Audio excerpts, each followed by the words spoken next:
Hello, hello, hello, my dear Aquarius. Welcome po sa ating channel. Ayan, ayan, ayan. So, ang gagawin natin today is reading mo para sa yung first 15 days of August, my dear. First 15 days of August. This is from August 1 hanggang August 15, 2025. And this is a general reading, my dear. So, hindi po ito 100% na magre-resonate para sa ating lahat. So, please, my dear, lower your expectation pagdating po sa mga general reading. Okay? Kahit na sa mga collective reading, my dear, lower your expectation. Okay? And, gusto ko lang i-announce na sa mga oras na ito, my dear, ay bukas na ang ating private reading. Yes! Bukas na ang ating private reading. Ilalagay ko, my dear, sa ating description box down below yung link ng ating Facebook page at saka ng ating WhatsApp, ang ating WhatsApp number. Pero please, wag pong tumawag. Kayo po ay mag-message lamang at meron pong magre-reply sa inyo. Okay? Para iset ang inyong schedule. Okay? And isa pang pasabog na news, my dear, or balita, kasabay ng pagbabalik, my dear, ng ating private reading, magbabalik din ang donation for a private reading. Gusto mo yon? Ayan. So, meron tayong donation for a private reading or nagbabalik na, my dear, ang ating donation for a private reading. Ang ating mga admin or ang ating mga taga-reply ang magpapaliwanag, my dear, kung paano yan. So, just kindly message, my dear, sa ating Facebook page at saka sa ating WhatsApp. Okay? Message lang, huwag pong tatawag. Huwag po kayong tatawag. Parang awa nyo na. Okay? Papaliwanag po sa inyo kung paano nag-work yung donation for a private reading. Okay? Ayan. And kapit lang po sa mga hindi ko marireplyan kaagad, kumapit lamang po kayo kasi isa lang ako at napakarami ninyo. Pero we will try our very, very best na ma-accommodate kayo sa lalong madaling panahon. Okay? So let's go na tayo, my dear Aquarius. Tingnan na natin, silipin na natin kung ano mga eksena at kaganapan at kung ano-ano pa na maaari mong makasalubong sa iyong first 15 days of August. Okay? Tingnan natin, my dear Aquarius. Mag-umpisa tayo, my dear, sa energy ng first 15 days of August. Tingnan natin. Ano pong energy ng first 15 days of August para sa ating mga, my dear Aquarius? Tingnan natin. Ayan. I would like to say thank you then, my dear, sa ating creative team, sa lahat ng bumubuo ng Apo J channel for making it possible na maibalik natin ang donation for a private reading. Maraming salamat po. Okay? So, let's go na tayo, my dear. Energy ng first 15 days of August, we have here the 9 of Pentacles and the Temperance. Okay. So, ang nakukuha ko dito, my dear, sa card na to is more on yung energy mo, my dear, yung iyong emotion na more on parang matutupad yung mga bagay na gusto kong mangyari. Okay, ganun ang nakukuha ko dito sa card na to na parang kahit na hindi pa masyadong abot tanaw o hindi mo pa nakikita, my dear, yung mga gusto mong mangyari pero you still have this energy or merong energy, my dear, na mangyayari yung mga bagay na gusto kong mangyari, okay? Kasi this is the 9 of Cups. Napakaganda, my dear, ng ating 9 of Cups kasi kung babalik tayo, my dear, sa tarot, makikita mo, my dear, yung isang lalaki na nakaupo and then merong mga cups na nakahilera. Lagi kong sinasabi, my dear, na ang tingin ko, my dear, sa card na yun is more on parang naghihintay siya na umulan. Kumbaga nilatag niya na, my dear, yung kanyang mga balde, yung kanyang mga kaldero, kung ano man yung kanyang ilalatag doon, my dear, o ilalagay doon para sahurin yung ulan. And then nandun siya, nakaupo siya, naghihintay siya na, ay, uulan. Okay? Mangyayari to, uulan to, mapupuno lahat ng mga nilagay ko dyan ng mga balde, mga planggana, mangyayari yon. Okay? So, ang energy, my dear, ng Temperance is more on balancing, okay? Energy din, my dear, ng pagiging creative, okay? So, napakaganda ng combination ng dalawang card na to, my dear, kasi nandoon yung pag-asa, nandoon yung hope, my dear Aquarius, na kung ano tong gusto kong mangyari, ay mangyayari ito sa tamang panahon, okay? So, hinahabaan mo rin, my dear, ang pasensya mo, nilalawakan mo rin ang pangunawa mo sa kung ano yung mga bagay na gusto mong mangyari, okay? Very, very nice, my dear, yung energy, my dear, ng ating first 15 days of August. Okay? So, next card natin, my dear, is energy ng money. Silipin natin ang iyong kaperahan, my dear. Aquarius, area ng money. Tingnan natin. Aquarius, punta tayo sa iyong kadatungan. Kaperahan, Aquarius, tingnan natin. Okay?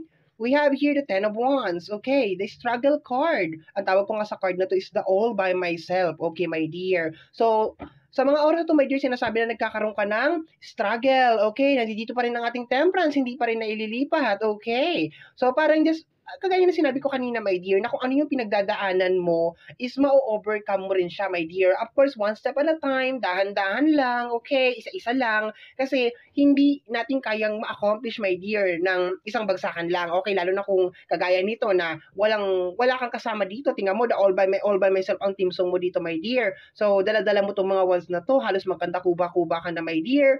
Wala akong nakikitang tao dito, walang tumutulong sa'yo, mag-isa mo lang tinataguyod yung mga bagay na gusto mong mangyari sa buhay mo. So, maganda pa rin, my dear, yung nire-release na energy kasi kahit nasabihin natin, my dear, na meron ka pinagdadaanan ngayon na hindi maganda sa usapin ng financial, umaasa ka pa rin, my dear. Ibig sabihin, malakas pa rin talaga yung fighting spirit mo, my dear Aquarius, na darating yung araw matatapos din to. Hindi to panghabang buhay, hindi to forever. Darating din yung araw na magigising ako na wala na tong mga problema na to. Wala na siya, totally over na talaga. Pero dito, my dear, maliwanag pa rin to, my dear, na energy na meron ka pa rin talagang mga problema sa usapin ng financial kasi 10 of Wands to. Especially, my dear, kung meron ka mga bagay na gusto mong bilhin, meron kang gustong gawin, medyo mahirap siya, my dear. Medyo merong mga difficulties or merong mga problema, my dear, bago mo magawa yung mga bagay na gusto mo. Pero at least meron kang energy, my dear, na naiintindihan mo kung bakit nangyayari itong mga bagay na to. Kasi yun, my dear, ang pinaka-importante, yung naiintindihan natin kung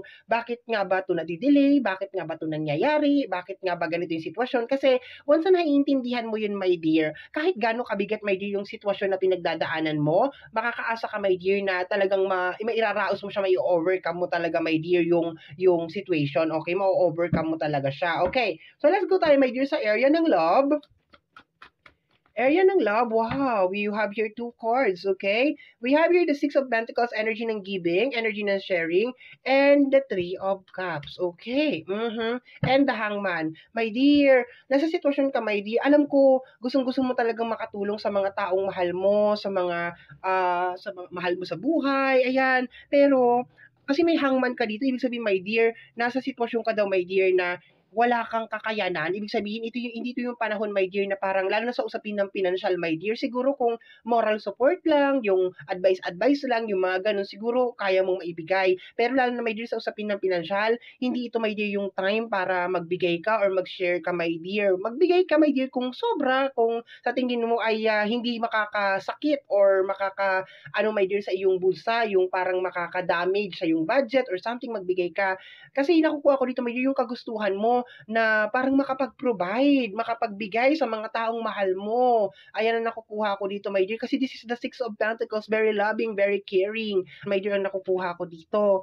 Kaso, this is the time, my dear, na parang, siguro sabi ko nga ganun, kung related lang sa energy ng advice, pagpapayo, yung mga ganun, pwede. Pero kung may kinalaman sa usapin ng financial, my dear, hindi ko maisasuggest, okay? Kasi parang medyo gipit ka ngayon at meron kang mga kinakailangan talagang paglaanan, my dear, ng atensyon.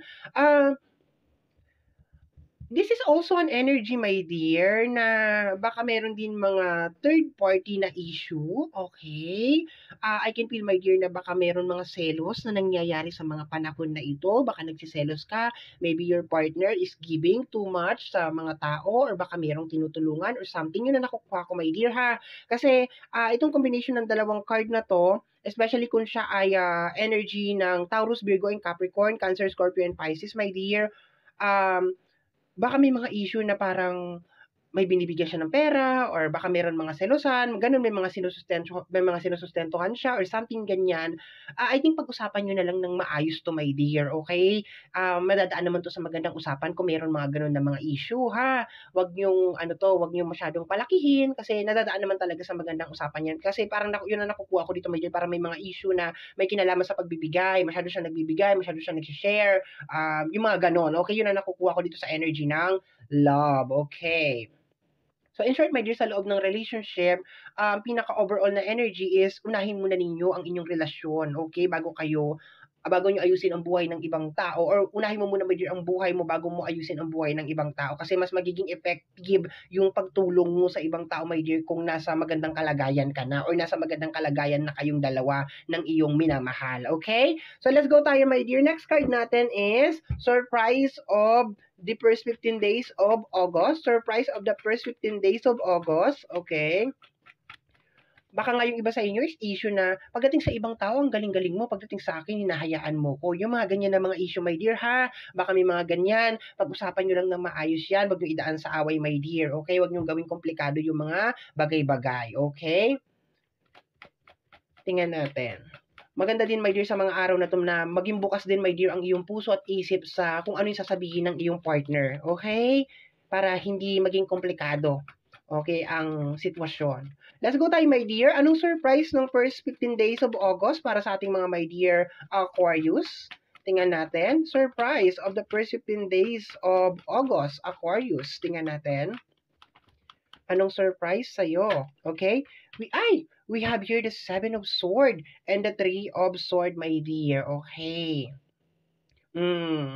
Ang 7 of Swords is energy ng backstabbing energy or palihim, okay? Palihim na mga gawain. And this is the 3 of Swords, energy ng pagpapalaya, okay? So, my dear, nandun na ako, ha? Medyo clarify ko lang to na maigi. Nasabi ko sa iyo kanina na this is the time na parang kailangan magkaroon ka talaga ng paigtingin mo pa, my dear, yung paniniwala mo sa mga bagay na gusto mo mangyari. Kagaya dito, nagkakaroon ka ng problema sa usapin ng pinansyal at saka parang may mga issue over here na gusto mong tumulong at saka may mga issue tungkol sa pagbigay or paglalabas ng pera. Ang surprise sa iyo, my dear, sa week na to is related kay 7 of Swords at saka ng 3 of Swords, my dear. Teka lang, may kasama pa pala to sa ilalim. The Chariot, energy of moving on. Okay? Yung mga tao na nakagawa sa'yo ng hindi maganda, yung mga tao na posibleng naglagay sa'yo, my dear, dito sa 10 of Sword, ayan, yung pinabayaan ka, iniwanan ka, nagkanda kuba-kuba ka na dito, my dear, para may taguyod lang yung mga bagay na gusto mong mangyari or mairaos yung isang problema o yung isang sitwasyon. Mas mainam, my dear, na palayain mo na sila sa first 15 days of August para maging mas magaan yung flow. Sabi ko nga kanina, my dear, nakukuha ko sa energy ng love na maganda kung pag-uusapan ng marahan or ng malumanay, my dear, ang mga issue sa loob ng love or ng usapin ng puso, my dear. Yung sabi ko nga, mas maganda kung magiging mas open ka sa opinion ng iyong partner or ng mga tao sa paligid mo, my dear, para mas madali mong ma-digest, mas madali mong maunawaan, my dear Aquarius, my dear, yung point nila kung bakit nila nagawa yun. Although, my dear, minsan meron talagang mga pagkakataon na parang hindi mo naman talaga deserve kung ano yung ginawa nila sa'yo dito sa energy ng surprise natin. Kasi energy ng 7 of Swords to, backstabbing energy. Okay? Kung wala tong 3 of Swords, my dear, sasabihin ko sa'yo, my dear, na may mga tao na binabackstab ka. Kaso, lumabas yung 3 of Swords. Actually, dito sa set ng card natin, the Tower of Abyss, meron ditong dalawang klase ng 3 of Swords. Yung isa, my dear, is na, parang meron siya nabasa, meron siyang nalaman. At itong 3 of Swords na napunta sa'yo, my dear, is energy ng pagpapalaya. So, sinasabi, my dear, ang first 15 days of August is kinakailangan mong palayain yung mga galit sa puso mo, especially yung mga tao na naglagay sa'yo sa alanganin na lugar o yung mga tao na parang inabandona ka at pinabayaan ka, my dear.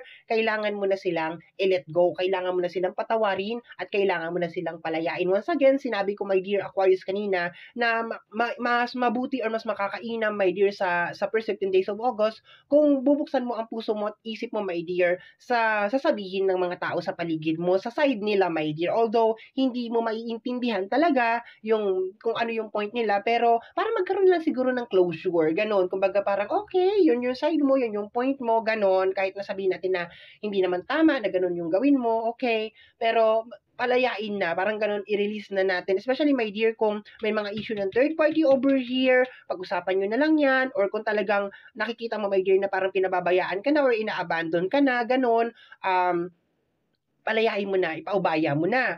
Kung meron naman yung mga parang nagbibigay, sobrang nagbibigay sa ikaibigan, sobrang nagbibigay sa pamilya, parang ganun, like your partner, sobrang pagbibigay, sobrang generous sa ibang tao, pero pagdating sa iyo, my dear, is masyadong mahigpit, masyadong nagkukuripot, maganda yung pakikitungo sa ibang tao, pero sa iyo hindi. My dear, maganda, my dear, pag-usapan yung dalawa yan. Okay? Pag-usapan yung dalawa yan, my dear, and then sabihin mo na, ay, hindi ko gusto yung ganito, hindi ko gusto yung ganyan, kasi kung pagpapatuloy mo yung ganyan, doon ka na sa kanila tumira. Parang ganon. Okay? So, yun yung energy dito, my dear. Okay? Medyo pinapaliwanag ko lang ng very, very slight para hindi ka naguguluhan. Okay? Sa last card natin, my dear, is kukunin natin ang message sa'yo ng ating mga spirit guide. Okay? Message sa'yo ng ating mga spirit guide. Message sa'yo ng ating mga spirit guide, okay? Anong message sa'yo ng ating mga spirit guide, okay? Anong gusto sabihin sa'yo ng ating mga spirit guide? Okay, we have here the energy of the Seven of Pentacles. Ang ganda, my dear. Okay, this is energy ng harvesting, okay? And we have here the High Priestess, okay? Sa week na to, my dear, first 15 days of August, sa energy ng High Priestess, sinasabi, my dear, na itinuturo sa iyo, my dear, yung mga shortcut para mas madali mong ma-overcome tong energy ng Three of Swords. Okay, my dear. Ang nakukuha ko lang dito, my dear, is kung ano yung binigay mo. It really doesn't matter kung pagmamahal, pera, atensyon, at kung ano man, my dear, yung binigay mo, lagi mong iisipin, my dear, binigay mo yun kasi mahal mo yung tao, nagmamalasakit ka dun sa tao, gusto mo mapabuti yung buhay ng tao na yon. At kung sakali, my dear, na hindi man nila na-appreciate kung ano yung binigay mo o yung ginawa mo, my dear, at least, my dear, minsan sa buhay nila, naramdaman nila at naranasan nila na merong isang Aquarius na totoo at tunay na nagmamahal. Yun lang, hindi lang talaga nila pinahalagahan at hindi lang nila binigyan ng importansya, my dear, wala tayong magagawa doon. Hindi natin pwede, my dear Aquarius, sabihin sa tao na, uy, ma-appreciate mo kung ano yung ginawa ko kasi ginawa ko yun dahil mahal kita, my dear. Ang appreciation ay nanggagaling yan doon mismo sa mata ng taong tinulungan mo o ng taong binigyan mo ng pagmamahal. Ngayon, my dear, kung hindi niya nakita at hindi niya na-appreciate yung bagay na ginawa mo, my dear, wala kang problema. Ang problema, my dear, ay nasa mga mata niya. Kasi nung ginawa mo yon, nung nagbigay ka, nung nagmahal ka, nung pinagkatiwalaan mo siya, at kung ano man yan, my dear, na ibinigay mo doon sa tao na yon, walang halong pag-aalinlangan mong ibinigay sa kanya yon. Ang gusto mo lang siguro, my dear, ay mapabuti yung tao na yon, maayos ang pamilya, maayos ang relasyon, kung ano man, my dear, maganda ang intention mo, my dear, in short, nung ginawa mo yung bagay na yon. Pero dahil hindi nga na-appreciate, meron ditong Seven of Swords, meron ditong third party na issue, hindi na natin, my dear, kontrolado yung area na yon. Kagaya nga na sinasabi ko sa iyo, my dear, sa mga issue ng third party, kung nakikita mo, my dear, na natitiis ka niya, kung nakikita mo, my dear, na parang wala siyang balak na ayusin yung connection ninyong dalawa, ay mas mainam pa na ikaw na mismo ang bumitaw para mas mag-focus ka, my dear, dun sa mga bagay na gusto mong mangyari sa buhay mo. Ganon din, my dear, yung mga tao na binackstab ka, ginawang ka ng hindi maganda, niloko ka, trinidor ka, palayain mo niyan, my dear, okay? Uulitin ko, ilagay mo na lang, my dear, sa puso mo at sa isip mo na kahit papano, may nagawa kang mabuti para sa kanila. Yung kasi ang pinaka-importante, my dear, yung may nagawa kang mabuti sa kapwa mo, kahit na hindi nila masuklian yun ng kabutihan, my dear, is ang pinaka-importante is nagawan mo sila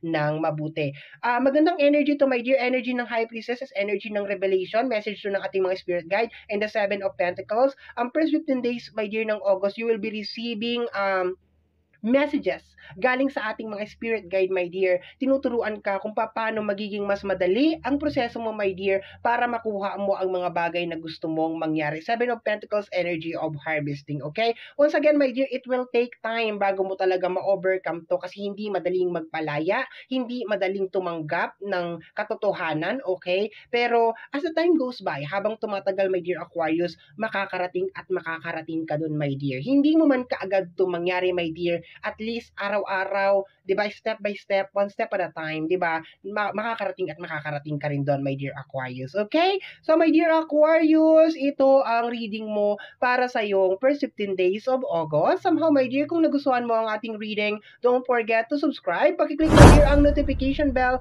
para ma-update ka every time na meron tayong mga bagong uploads. And free to like, free to share, free to comment sa lahat ng ating mga videos. Once again, my name is RJ, also known as Apo J. Maraming salamat po. And until next time, bye-bye. Thank you, my dear.